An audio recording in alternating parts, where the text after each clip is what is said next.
प्रिय क्रांती मित्र हो, जय भीम, जय अशोक, जय संविधान, जय भारत। प्रिय क्रांती मित्र हो, मी भीमप्यांथर राजेश गवळी आपल्या सर्वांच्या लाडक्या आणि हक्काच्या भीमप्यांथर क्रांती वाहिनीवरती आपले सर्वांचे महामंगल स्वागत करतो। मित्रांनो, संपूर्ण महाराष्ट्रामध्ये लोकशाहीचा उत्सव सुरू आहे।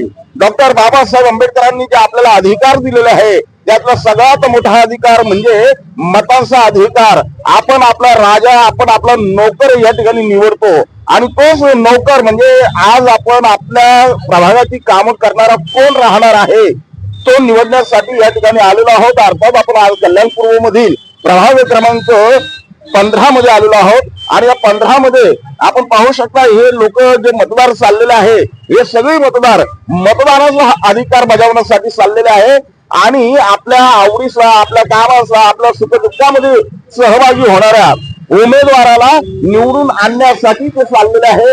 अर्थात या ठिकाणी आपल्या आंबेडकरी समाजातील एक मोठे उद्योजक, दानी व्यक्तिमत्व म्हणून ज्यांची ओळख संपूर्ण महाराष्ट्राला आहे ते ख्यातनामी व्यक्तिमत्व सन्माननीय मिलिंदजी बेळंकर आपल्या सोबत आहे।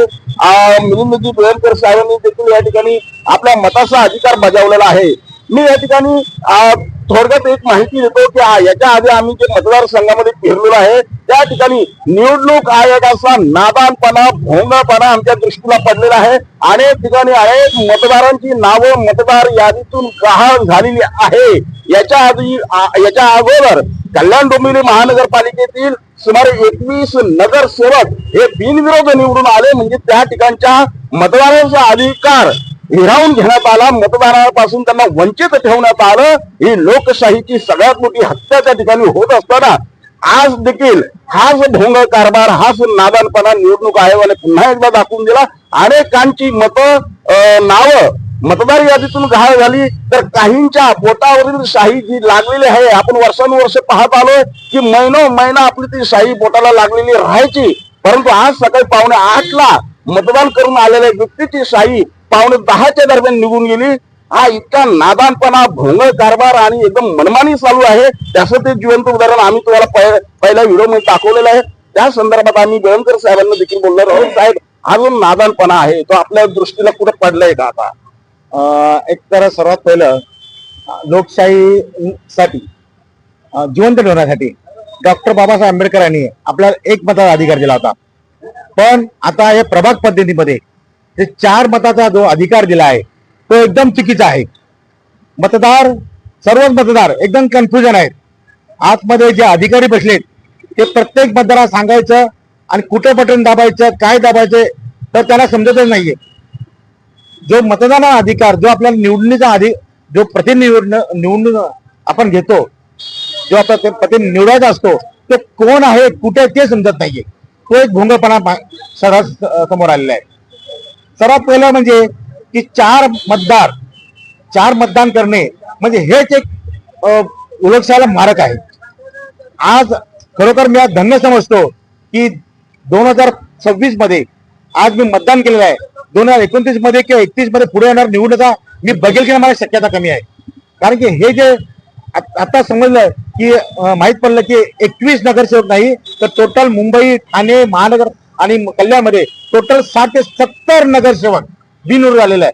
आपल्या इतिहासामध्ये पहिली वेळ झालेली आहे आणि ह्याचं कारण म्हणजे त्यांनी फक्त दगड टाकलेला आहे। ही सत्ताधारी पक्ष आहेत, त्यांनी फक्त दगड टाकलेला आहे। बघू लोकांच्या प्रतिक्रिया आहेत, पण लोक आपले नादान आहेत, लोक आपले भोळे आहेत, त्यांना काही देणे घेणे नाहीये आणि त्यामुळे जे मतदानाचा अधिकार होता तो त्यांनी गमावलेला आहे।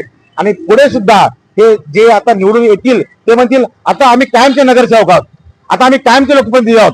आणि यामुळे हे जे गुलामगिरीकडे आपला देश चाललेला आहे, आपली मानसिक गुलामगिरी या मतदानाच्या माध्यमातून या लोकप्रतिनिधींना दाखवलेली आहे। हे नेते आहेत, नेते भ्रष्ट आहेत आणि नेत्यांनी जनतेला भ्रष्ट केलेलं आहे हे, आणि त्यामुळे हे पुढे येणारा भयानक काळ येणार आहे। तर आज जो भोंगळपणा दाखवलेला आहे, कोणाला मतदान करायचं काय माहिती कोणीच माहिती समजत नाहीये आणि मशीन बंद पडली आहे। काही ठिकाणी मशीन बंद पडल्यात, ही बोटा लावलेली शाई आहे, ही शाई पाण्याने धुल्यानंतर अर्धा तास निघून जाते। डुप्लिकेट मतदान करण्याचा अधिकार आहे, कारण आधार कार्डवरती माहिती पडत आहे कोणाचा फोटो आणि काय फोटो आहे। तिथे बसलेले जे लोकप्रतिनिधी आहेत ते सुद्धा त्यांचेच आहेत। तर अशा प्रकारे भोंगळ कारभार या महाराष्ट्र राज्यामध्ये या सरकारने केलेला आहे आणि मतदाराची आणि ज्या जनसामान्याची घोर फसवणीचे काम हे सरकार करत आहे. या ठिकाणी भयंकर साहेबांनी निवडणूक आयोगाच्या कारभारावरती ताशेरे ओढलेले आहे. एकीकडे हे सगळं होत असताना मतदारांमध्ये मात्र एक प्रचंड असा उत्साह वाहताना दिसतोय. आपण बघतोय रांगाच्या रांगा लागलेल्या आहे. त्या मतदार राजाबद्दल आपण काय म्हणणार? आत्ताच मी मतदार करून आल्यानंतर काही महिला वर्ग जात होत्या. त्यांनी ते महिला वर्ग सरळ बोलते काही मतदान करून उपयोग नाहीये, कारण की ईव्हीएमचा घोटाळा होणारच आहे आणि लोकांच्या मनामध्ये बसलेला आहे की ईव्हीएम हा घोटाळा आहे आणि म्हणूनच या विधानसभा म्हणा किंवा लोकसभा म्हणा किंवा नगरसेवक हे आहे ते सरळ सांगतात मुंबई आमची आहे, ठाणे आमची आहे, कल्याण. अरे तुम्हाला काय स्वप्न पडलं का? तुम्ही काय देव आहे का? तुम्ही काय उरून आलेत का? मतदार जो आहे तो ठरवणार आहे. तुम्ही कोण ठरवणार आहे? ही बदमाशगिरी सुरू आहे.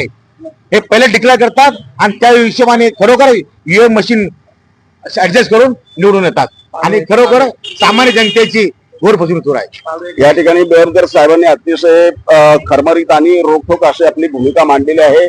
मित्रांनो, आम्ही या भीम पॅन्थर चॅनलच्या माध्यमातून, क्रांती वाहिनीच्या माध्यमातून आपल्या सर्वांना, हा व्हिडिओ बघणाऱ्यांना जाहीरपणे आवाहन करतो की जर आपण आतापर्यंत मतदान केलं नसेल तर आपल्या जवळच्या मतदान केंद्रावरती जिथं आपलं नाव नोंदणी आहे त्या मतदान केंद्रावरती जाऊन आपण आपल्या हक्काचा उमेदवार निवडून द्यावा. जो कोणी तुमच्या सुखदुःखामध्ये सामील होतो त्याला मतदान करावं, परंतु मतदान मात्र अवश्य करा. डॉक्टर बाबासाहेब आंबेडकरांनी दिलेला तो अधिकार आहे, तो अधिकारापासून वंचित राहू नका. मतदान करा. लोकशाही जिवंत ठेवण्यासाठी तुमचं ते एक मत अतिशय मोलाचं असं मत राहणार आहे. त्यामुळं निश्चितपणे आम्ही भीम पॅन्थर चॅनलच्या माध्यमातून आपल्या सर्वांना आवाहन करतोय की मतदानासाठी बाहेर या, लोकशाही जिवंत ठेवा. जय भीम. क्रांती मित्र हो, भीम पॅन्थर हे आपल्या हक्काच्या यूट्यूब चॅनलला कृपया सबस्क्राईब करून आम्हाला विषमतावादी शक्तींच्या विरोधात लढण्यासाठी बळ द्या, शक्ती द्या, ऊर्जा द्या. कमेंट करा, लाईक करा, शेअर करा.